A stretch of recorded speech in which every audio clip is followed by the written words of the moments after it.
Advocate N Lalkumar, ഇനി വരാൻ പോകുന്ന ആർലേക്കറാണ്.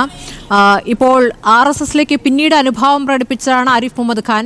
പക്ഷേ ആർലേക്കർ RSSലൂടെ വളർന്നു വന്ന ആളാണ്. അപ്പോൾ കുറച്ചുകൂടി കടുപ്പമായിരിക്കും ആർലേക്കർ എന്ന് വിലയിരുത്തുന്നവരുണ്ട്.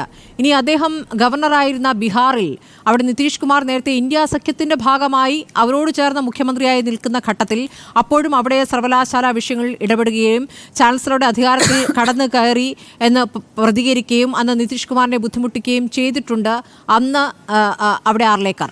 അപ്പോൾ ഇതൊക്കെ തന്നെയാണ് ശൈലി. ഇവിടെ വന്നാൽ ആരിഫ് മുഹമ്മദ് ഖാന്റെ ഒരു തുടർച്ച നമുക്ക് കാണാം എന്ന് തന്നെയാണ് മനസ്സിലാക്കേണ്ടത്. ഇവിടെ 3 പേർക്ക് ഞാൻ മറുപടി പറയണം. ഒരുപാട് കാര്യങ്ങൾ ഞാൻ അപ്ഹോൾഡ് ചെയ്യുന്ന രാഷ്ട്രീയത്തിനെതിരെ ഇവിടെ വന്നിട്ടുണ്ട് മറുപടി. ഞാൻ അതിനകത്ത് എനിക്കതിൻ്റേതായിട്ടുള്ളൊരു റീസണബിൾ ടൈം തരുമെന്ന് ഞാൻ വിചാരിക്കുന്നു. നോക്കൂ, അത് പറഞ്ഞ് ഞാൻ ഇതിലേക്ക് വരാം. കേരളത്തിൻ്റെ ഇപ്പം ഫാത്തിമ പറഞ്ഞ ഒരു കാര്യം കൊലപാതക രാഷ്ട്രീയവുമായി ബന്ധപ്പെട്ട് പറഞ്ഞു. ആരും കൊലപാതക രാഷ്ട്രീയത്തെ എൻഡോഴ്സ് ചെയ്യുന്നില്ല, എൻഡോഴ്സ് ചെയ്യാൻ പാടുമില്ല. അത് അൺഡെമോക്രാറ്റിക് ആണ്. നമ്മൾ ജനാധിപത്യത്തിന് വേണ്ടിയിട്ടാണ് സംസാരിക്കുന്നത്. പക്ഷേ ഫാത്തിമ പറയുമ്പം ലീഗുകാർ കൊന്നവരുടെ കാര്യം കൂടെ അങ്ങ് പറഞ്ഞേക്കണം, അത്രേ ഉള്ളൂ. ഞാൻ CPM-നെതിരെ പറയാൻ തയ്യാറാണ്. CPM കൊന്നിട്ടുണ്ടെങ്കിൽ തെറ്റാണ് എന്ന് പറയാൻ തയ്യാറാണ്. അതുപോലെ ഫാത്തിമ ലീഗുകാർ കൊന്നവരുടെ കണക്കൂടെ അങ്ങ് പറയുക. പിന്നെ അടുത്തത് 2, ഞാൻ അക്കമിട്ട് തന്നെ പറയാം മറുപടി. ഷാബാനു ബീഗം കേസുമായി ബന്ധപ്പെട്ട കാര്യം ഇവിടെ റെഫർ ചെയ്തു. നോക്കൂ, ഷാബാനു ബീഗം കേസ് എങ്ങനെയാണ്? സുപ്രീം കോടതി ഒരു ജഡ്ജ്മെന്റ് വരികയാണ്. ആ സുപ്രീം കോടതിയുടെ ജഡ്ജ്മെന്റിനെ ബൈപ്പാസ് ചെയ്യാൻ അന്നത്തെ ഗവൺമെന്റ്, രാജീവ് ഗാന്ധിയുടെ ഗവൺമെന്റ്, ഇവിടുത്തെ റോഡിലിറങ്ങി സമരം ചെയ്തവർക്ക് അനുകൂലമായി നിൽക്കുകയാണ് ചെയ്യുന്നത്. സുപ്രീം കോടതി ഒരു അഡ്ജൂഡിക്കേറ്റ് ചെയ്തൊരു വിഷയത്തിൽ അങ്ങൊരു നയം എടുക്കണോ എന്നുള്ള ഒരു ചോദ്യമുണ്ട്. അതിനെ ബൈപ്പാസ് ചെയ്തൊരു നിയമം വരുമ്പം അതിനെ എല്ലാവരും അംഗീകരിച്ചോളണം നിർബന്ധമൊന്നുമില്ല. ഞാൻ വ്യക്തിപരമായിട്ടാണ് പറഞ്ഞത് കേട്ടോ. കാര്യം നിങ്ങൾക്കെതിരെ ഒരു വിധി വരുന്നു. ആർക്കെതിരെ വിധി വരുന്നു? ഷാബാനു ബീഗം കേസിനകത്ത് മെയിൻ്റനൻസ് കൊടുക്കണമെന്ന് പറഞ്ഞൊരു വിധി വരുന്നു. ആ വിധി സുപ്രീം കോടതി അപ്ഹോൾഡ് ചെയ്തതല്ലേ? ആ സുപ്രീം കോടതി അപ്ഹോൾഡ് ചെയ്ത കാര്യത്തിനെ നിങ്ങൾ ബൈപ്പാസ് ചെയ്യാനായിട്ട് നിങ്ങൾ രാമക്ഷേത്രവും അതുമായിട്ടൊക്കെ ബന്ധപ്പെട്ട വിഷയത്തിൽ മുസ്ലിം കമ്മ്യൂണിറ്റിയെ അപ്പീസ് ചെയ്യാൻ വേണ്ടിയിട്ടല്ലേ രാജീവ് ഗാന്ധി അത് ചെയ്തത്? അവിടെ കമ്മ്യൂണൽ കാർഡ് കളിക്കുന്ന ആരാ? രാജീവ് ഗാന്ധിയാണ്. അതിന് സംശയിക്കേണ്ട കാര്യമില്ല. എനിക്ക് ഒരു സംശയമില്ല കാര്യത്തിൽ. അടുത്തത് ഞാൻ അത് പറഞ്ഞു തന്നെ പോവാം. രാജ്ഭവൻ 75 ലക്ഷം രൂപ കൊടുത്തു, 75 കോടി 75 ലക്ഷം കൊടുത്തു. നമ്മുടെ ഒരു സർക്കാരിന്റെ നിലപാടും രാജ്ഭവൻ കൊടുത്ത പൈസയും തമ്മിൽ കമ്പയർ ചെയ്യാൻ ഉദ്ദേശിക്കുന്നുണ്ടെങ്കിൽ എനിക്കതിലൊന്നും പറയാനില്ല. കാര്യം രാജ്ഭവനിൽ ഈ സർക്കാർ ഉള്ളപ്പം ഗവർണർക്ക് കിട്ടേണ്ട പൈസ അല്ലെങ്കിൽ ഗവർണർക്ക് കൊടുക്കുന്ന പൈസ അനുസരിച്ചാണ് അദ്ദേഹം നമ്മളോട് ഇടപെടുന്നതെന്നൊരു അദ്ദേഹത്തിന്റെ നയം. ഒരു ബില്ല് ഒപ്പിട്ടത് 75 ലക്ഷം രൂപ കൊടുത്തപ്പോഴാണ്. അങ്ങനെയാണെങ്കിൽ എല്ലാ ആഴ്ചയും പൈസ കൊടുത്തു കഴിഞ്ഞാൽ അദ്ദേഹം RSSന്റെ പാളയത്തിൽ നിന്ന് മാറി ഇപ്പുറത്ത് വന്ന് എല്ലാ ആഴ്ചയും ഒപ്പിട്ട് തരുമല്ലോ. അത് പറയുന്നത് ബാലിശായിട്ടാണ് എനിക്ക് തോന്നുന്നത്. അത് വിട്ടേക്ക്. പിന്നെ ഗവർണർക്കെതിരെയുള്ള നയം ഞാനിവിടെ മറുപടി കൃത്യമായി പറഞ്ഞു. ഞാൻ പറഞ്ഞ എന്താ? റെസിപ്രൊക്കേഷൻ എന്നൊരു വാക്യാണ് ഉപയോഗിച്ചു. ഇങ്ങോട്ട് ചെയ്യുന്ന രീതിയിലായിരിക്കും അങ്ങോട്ട് ചെയ്യുന്നത്. അത് ജനങ്ങൾക്ക് മനസ്സിലാക്കാൻ പറ്റുന്ന രീതിയിലാണ് ഞാൻ പറഞ്ഞതെന്നാണ് മനസ്സിലാക്കുന്നത്. നോക്കൂ, സംസ്ഥാനത്തെ ഒരു നയപ്രഖ്യാപനവുമായി ബന്ധപ്പെട്ട് മൈ ഗവൺമെന്റ് എന്ന് പറയാഞ്ഞ ആരിഫ് മുഹമ്മദ് ഖാനാണ് ഈ ഗവർണർ.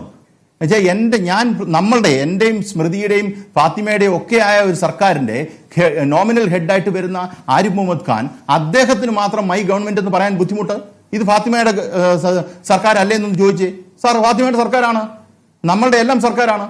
ആ മൈ ഗവൺമെന്റ് എന്ന് പറയാൻ ബുദ്ധിമുട്ടുള്ള ഒരാളുടെ നമ്മൾ ഏത് രീതിയിലാണ് ബിഹേവ് ചെയ്യുന്നത് വിചാരിക്കുന്നത്? പിന്നെ ശ്രീമാറിയേട്ടൻ പറഞ്ഞല്ലോ ബില്ല്, യൂണിവേഴ്സിറ്റി ബില്ല് മാത്രം പിടിച്ചു വെച്ചെന്ന്. ഞാൻ ലാൻഡ് റൈസ് അസൈൻമെന്റിന്റെ ഒരു ബില്ല് പറഞ്ഞല്ലോ. നിങ്ങൾ ഉൾപ്പെടെ ഐകകണ്ഠനെ പാസ്സാക്കിയ ബില്ലിനെ കുറിച്ച് പറഞ്ഞല്ലോ. മിൽമയുടെ ഒരു ബില്ലുണ്ടല്ലോ, പബ്ലിക് ഹെൽത്തുമായി ബന്ധപ്പെട്ടൊരു ബില്ലുണ്ടല്ലോ. ഇതൊക്കെ പിടിച്ചു വെച്ചിരിക്കുകയാണ്. സുപ്രീം കോടതി ചീഫ് ജസ്റ്റിസ് അന്ന് ചോദിച്ചത്, KK വേണുഗോപാലിനോട് ചോദിച്ചത്, ഈ പറഞ്ഞതിനകത്ത് ന്യായമില്ലേ എന്നുള്ള ചോദ്യത്തിന് അന്നത്തെ അറ്റോർണി ജനറൽ വെങ്കട്ടരമണി മിണ്ടാതിരിക്കുകയായിരുന്നു. അടുത്തത് ലോകായുക്തയുമായി ബന്ധപ്പെട്ട കാര്യം. ലോകായുക്തയിൽ 2023 സുപ്രീം കോടതിയുടെ സുപ്രധാനമായ ഒരു വിധിക്കകത്ത് ഈ പറയുന്ന ലോകായുക്ത എന്ത് പറഞ്ഞാലും അതിന് ബൈൻഡിങ് ഫോഴ്സ് ഇല്ല. അതൊരു അഡ്വൈസറി ബോഡി പോലെ അങ്ങ് മാറി. ഇത് ഈ പറയുന്ന ഈ ബില്ല് ഒപ്പിട്ടില്ലെങ്കിൽ പോലും സർക്കാർ ലോകായുക്ത പറഞ്ഞ കേട്ടില്ലെങ്കിലും ഒന്നും സംഭവിക്കില്ല. ഇത് ആൾക്കാർ ചുമ്മാ ലോകായുക്തയെ നശിപ്പിച്ചില്ലേ, ലോകായുക്ത രീതി അതാണോ? സുപ്രീം കോടതി ജഡ്ജ്മെന്റ് എടുത്ത് വായിച്ചാൽ ഞാൻ വേണമെങ്കിൽ അയച്ചു തരാം അതിന്റെ സ്ഥിതി എന്താണെന്ന് മെറ്റീരിയൽ. പിന്നെ ഇവിടെ വന്നിരിക്കുന്ന ഒരു കാര്യം, ഈ പറയുന്ന യൂണിവേഴ്സിറ്റിയുമായി ബന്ധപ്പെട്ട കാര്യങ്ങൾ തന്നെ സൂചിപ്പിച്ചല്ലോ. പ്രിയ വർഗീസിനെയാണ് ഇവര് ഇൻഡയറക്ട്ലി റെഫർ ചെയ്തത്. നോക്കൂ, പ്രിയ വർഗീസിന് മെറിറ്റ് ഉണ്ടോ ഇല്ലയോ എന്നുള്ളത് സുപ്രീം കോടതിയുടെ തീരുമാനം വരട്ടെ. ഞാൻ ഇതിനകത്ത് കാണുന്നത് സിംഗിൾ ബെഞ്ച് പ്രിയ വർഗീസിനെതിരെ വിധിച്ചു. ഡിവിഷൻ ബെഞ്ച് വിധിച്ചത് എങ്ങനെയാണ്? അനുകൂലമായി വിധിച്ചു. അപ്പം ഒരു ഗ്രേ ഏരിയ അവിടെ ഉണ്ടെന്ന് നമ്മൾ മനസ്സിലാക്കണം. ഈ സർക്കാർ ഏറ്റവും നിയമവിരുദ്ധമായ ഒരു കാര്യം ഒറ്റയടിക്ക് ആർക്കും, എനിക്കും സ്മൃതിക്കും അല്ലെങ്കിൽ ഫാത്തിമയ്ക്കും എല്ലാവർക്കും കാണുമ്പോൾ മനസ്സിലാകത്തക്ക രീതിയിൽ ഒരു നിയമവിരുദ്ധത ചെയ്തു എങ്കിൽ ശരി, ഡിവിഷൻ ബെഞ്ച് അത് അപ്ഹോൾഡ് ചെയ്യത്തില്ലല്ലോ. ചെയ്യുമോ? ഡിവിഷൻ ബെഞ്ച് ഈ പറയുന്ന ആൾക്ക് അനുകൂലമായിട്ടാണ് വിധിച്ചത് അല്ലേ? അപ്പം അതിനകത്തൊരു ഗ്രേ ഏരിയ ഉണ്ട്. അതൊരു ഫൈൻ അഡ്ജുഡിക്കേഷൻ നടത്തുന്നതിനാണ് നമ്മൾ മേളിലോട്ട് പോകുന്നത്. അപ്പുറത്തെ ശരി ലാൽകുമാർ, നമുക്ക് സമയക്കുറവുള്ളത് കൊണ്ട് എല്ലാത്തിനും വിശദമാക്കാൻ നേരമില്ല കേട്ടോ. ഒന്ന് ഞാൻ BJP പ്രതിനിധിക്കും കൂടെ ഒന്ന് പോയിക്കോട്ടെ. അഡ്വക്കേറ്റ് പി കൃഷ്ണദാസ്, ഒറ്റ കാര്യം കൂടെ പറഞ്ഞോട്ടെ. ഒറ്റ കാര്യം കൂടെ വേഗം പറയൂ. ഒറ്റ കാര്യം കൂടെ. ഈ പറയുന്ന അപ്പുറത്തുനിന്ന് ഇപ്പുറത്തോട്ട് വന്ന കഥയൊക്കെ പറഞ്ഞല്ലോ. സന്ദീപ് വാര്യർ പറഞ്ഞപ്പോൾ വന്നപ്പോഴും പ്രശ്നമൊന്നുമില്ലായിരുന്നല്ലേ? സന്ദീപ് വാര്യർ പഴയ വന്നതെല്ലാം നിങ്ങൾ വിഴുങ്ങിയല്ലോ.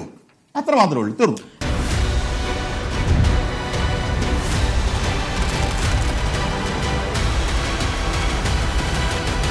ഡിബേറ്റ് വിത്ത് സ്മൃതി പരുത്തിക്കാട്.